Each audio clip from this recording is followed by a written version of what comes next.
My name is Rogelio Antonio Ortega. I am a runner and I'm studying to be a film director at Columbia College.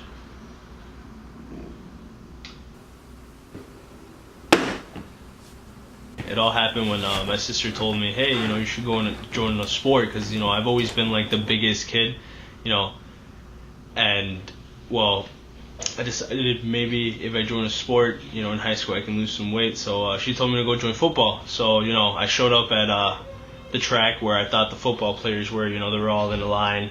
And, the coaches are like, all right, we're going to run a couple miles. So I decided to join them, because I thought it was football practice. And, by the end of the practice, I was like huffing and puffing. I was dying. And I realized that I just ran a cross-country practice. It wasn't football. So it was a little embarrassing, but I just really ended up liking it. I really liked pushing myself to like a limit that I've never pushed myself because running is very challenging. Like automatically when you're feeling tired and out of breath, you want to stop, but the coach always kept saying, keep going. And I just thought it was pretty cool. So that made me come back the next day and I still kept running. So it's the day of your first meet. Mm-hmm. You're on the bus heading there. What's running through your head?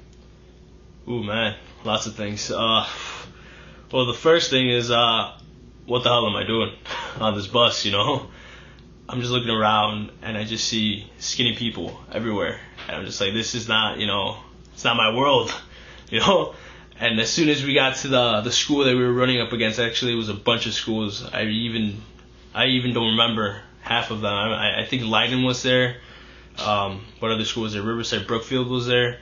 There was a couple of high schools there, and these were all like very skinny people. I'm talking about super skinny, and like some of them were in really great shape.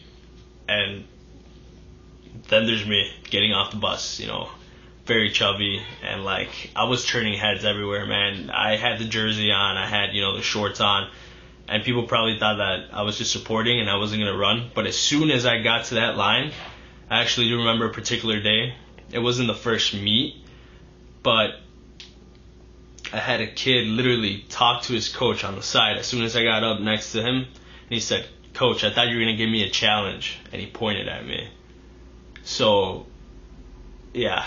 Let's just say that day, I beat his mile time. That was during track season, actually. So that was actually the best, one of the best days of my life because I ended up shutting down this guy that thought he was like, the shit, and he was making fun of like people that are just big people. And that day was really good. Actually, I have a picture. I'll send it to you if you want to see it. And on the first meet, going back to what's running through my head, I do remember stepping on that line. And coach told me, he said, do not go as fast as you can. Right at the beginning, you're going to die off. And as soon as that gunshot, went off, it's like time slows down, man. I just hear the ringing of the gunshot. And I just see everybody running as fast as they can. And then there's me, just all the way behind already, right in the start. So I was like, all right, screw this. I started running as fast as I could, right? So guess what's going to happen? I died off a little bit. A lot of it.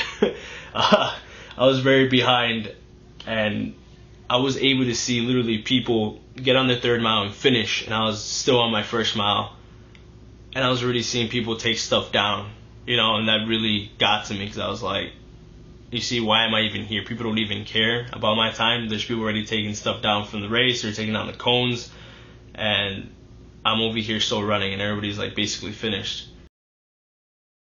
Even before my sister getting sick, she would always motivate me and she'd always push me to do new things. She's the one that pushed me to join cross country, and I would forever be thankful for that because she basically sparked the fitness side of me. Like I still like exercising because of her.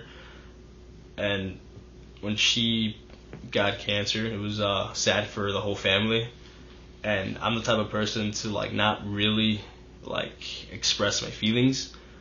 So it was very hard for me to basically say how I was feeling to people. So I would just use running as my coping tool. I guess that's what I can call it. I cope with it by running.